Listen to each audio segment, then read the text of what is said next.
One go. Here we go. Hello guys, how are we all doing? Welcome back to yet another video, folks. Today we are predicting the World Grand Prix Darts Date 2025, Day 5. It's quarterfinals night. Predictions, odds, betting tips, and accas, and order of play and TV times. This should be a belter, folks. The Boyle Sports World Grand Prix quarterfinals take place in Leicester on Friday night. So here's the Chris Hammer's match-by-match preview and best bets. The World Grand Prix, Friday the 9th of October. Forget about Leanna Bird, Niall Clark, Niall Fielding. Forget about writer, filmmaker and radio DJ. But before you get into the YouTube channel, please hit the subscribe button. Right, first up, Danny Noppert will face Gary Anderson. The saying trebles for show, doubles for dough is heightened during the World Grand Prix week, but the secret to Danny Noppert's superb run so far has been largely down to his power scoring. He fired in 9 180s in just 13 legs against Stephen Bunting, which will be a staggering amount for a straight darts. So to do that in a double start makes him even more impressive. His maximum per leg ratio of 0.43 so far this tournament, this kind of figures you expected to see from Luke Littler in the standard play, and although this is naturally bound to slow down if he goes much further in the competition, it's definitely helped him put in a lot of pressure on his opponents. But even though he's been ending matches with averages in the mid-80s, this is an ice cold demeanour, is prime and for pressure.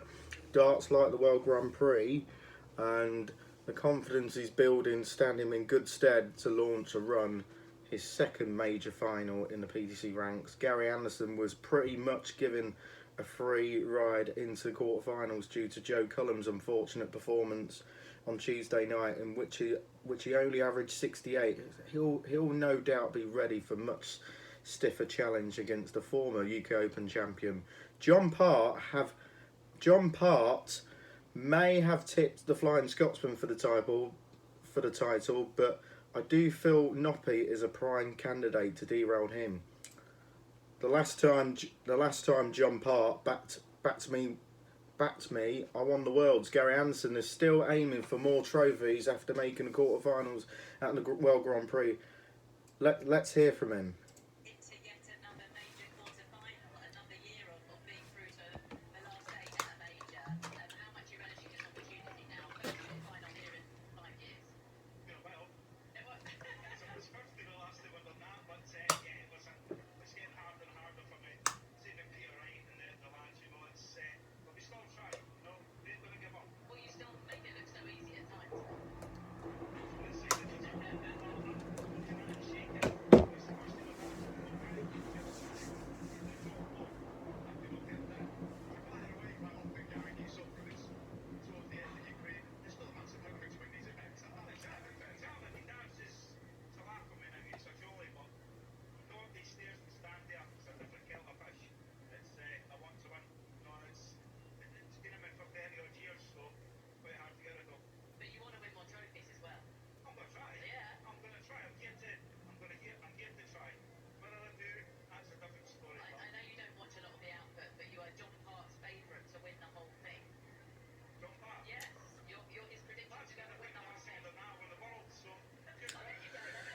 So after talking to Emma Painter and Mark Webster, anyone who followed my pre-tournament preview will know May bottom half tips of Gerwyn, Price and Jonny Clayton are very much alive, but sadly I'm no longer represented by anyone in the top half. So Noppert still represents a good value, but Billerated added him to the mix. But I'm going for Gary Anderson to win 3-2. And then second match up, Dirk van Duijvenbode versus Jonny Clayton. Dirk van Duijvenbode may well be known for his 180 hitting prowess and defeating a walk-on music, but his doubling ability appears to have returned for the first time since he reached the 2020 final as a debutant. The Dutchman's double-in percentage of 57.58% is second only to Luke Humphries, out of the players still remaining in this tournament, and more significantly, it's a lot higher than Johnny Clayton's 38.71%. On top of that, his tournament average of 92.45 is third only to Luke Littler and Humphries, and again much higher than the Ferret. So this should be a real test for this one of the favourites for the title. But Clayton was one of my pre-tournament picks, and I'm still confident about his overall chances, especially when you bear in mind in his stats, but were impacted by him going AWOL in the second set against Luke Woodhouse.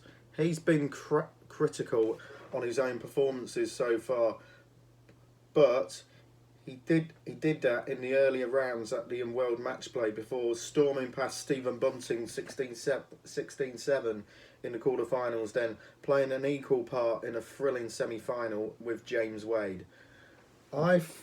I think he will need a deciding set in this one, but hopefully Clayton progresses. But if Dirk van Duijvenbode plays like that against Daryl Gurney, then Johnny Clayton will need to up his game if he wants to beat Dirk. But I think Clayton will have more than enough to beat Dirk van Duijvenbode 3-2. And then third up, Luke Littler will face Gerwyn Price. This could be box office. Luke Littler versus Gerwyn Price in quite simply definition of box office. If you ask Sky Sports or PDC what their dream World Championship final would be for the viewing figures and hype, then this matchup would surely be right near the top of their list. But whenever they played each other, there is always fireworks, and their blockbuster styles bring the best out of each other. Luke Littler versus Gerwyn Price in the World Grand Prix quarterfinals. More of this, please.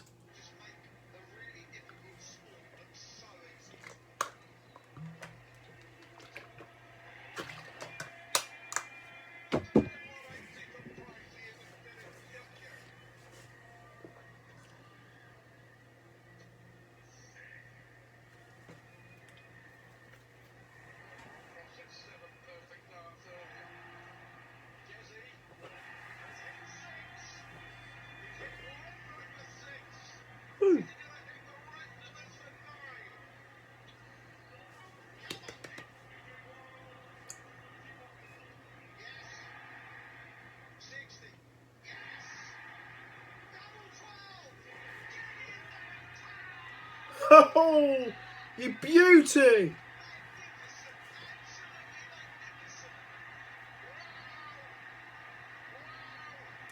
He hit that 9-darter in the Premier League against Luke Littler in Manchester. The crowd were going crazy. Beers are just flying.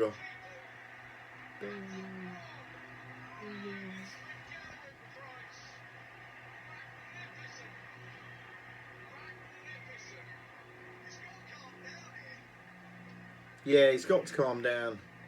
Gerwyn's got to calm down. He's got to calm down, sorry.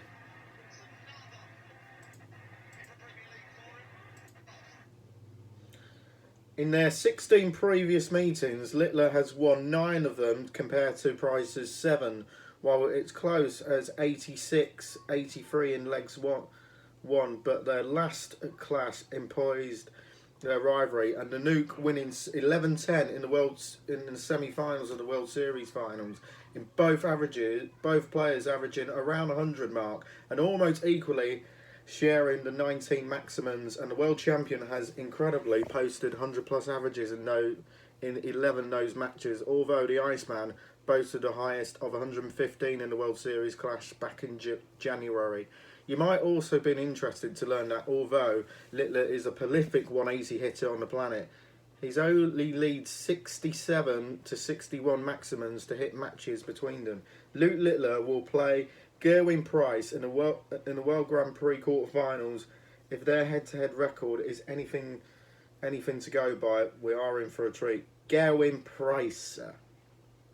In terms of this tournament, Littler has looked his usual impressive self, in previous self, with that astonishing victory over Gerwyn van Veen in round 1 before putting a lacklustre Mike de Decker to the sword last night.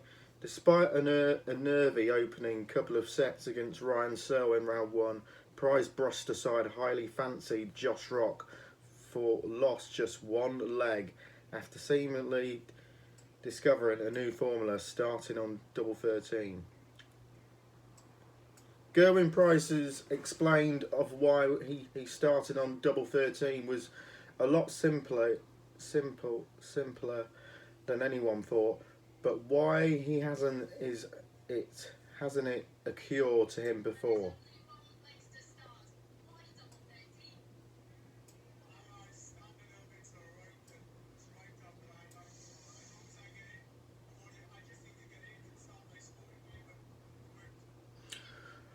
I liked this simple reasoning that he gave above in interview, but although it's taken him many years to make this discovery, this could well serve him very well against Littler. When he knows he must start legs quickly to give himself a fighting chance, but it's hard to back against Littler from what I've seen so far, but I feel this could go the distance with plenty of 180s, even though either have hit full stride on that front so far this week. Maybe a match between each other is what they need to find their treble 20 range, but I'm going for Littler to win an absolute classic by 3 sets to 2. And then fourth match up, Cameron Menzies will face Luke Humphries. Cameron Menzies is a funny player. Sometimes he's unplayable and sometimes he's not there. You don't really know what version you are going to get from him, but I'm planning on facing the best version. That's the Luke Humphries assessment of a player who is enjoying one of his best ever runs on the major stage and clearly has the potential to do it a lot more if he is able to unlock an exclusive consistency. Menzies, who reached the Grand Slam of Darts last year, knocked out 2 seeded players in Chris Dobie and Rob Cross en route to the last 8, but with a couple of pretty decent displays. Chris Dobie, even though his opponents were well below their best, but he's averaging around the mid-80s so far. He will realistically need to step up another level if he is to challenge the 2023 champion, especially as Humphries found his range in the previous round against Krzysztof Ratajski. Cool hand, who has won 11 of his last 12 matches on this stage, averaged 95.58 last time out. While the fact he's fired in 6 180s, he'll have pleased him having struggled in the scoring side of the game against Nathan Aspinall in round 1. I wouldn't necessarily think he is going to hit more maximums than Menzies, who also fired in 6, because both have similar 180 per leg rate this year. So instead I'll side with Humphries in the handicap mark. I'm going for Humphries to have too much for Menzies, and I'm going to go for Humphries to win 3 sets to 1. So that's my predictions then for the World Grand Prix quarterfinals. Leave on your comments below. My semi-final lineup is going to be Luke Humphries versus Gary Anderson, and Luke Littler will face Jonny Clayton. Potentially there is a Welsh derby. Potentially we could see a Welsh derby between Price and Clayton, but who knows? But that's it for me for now. But see you.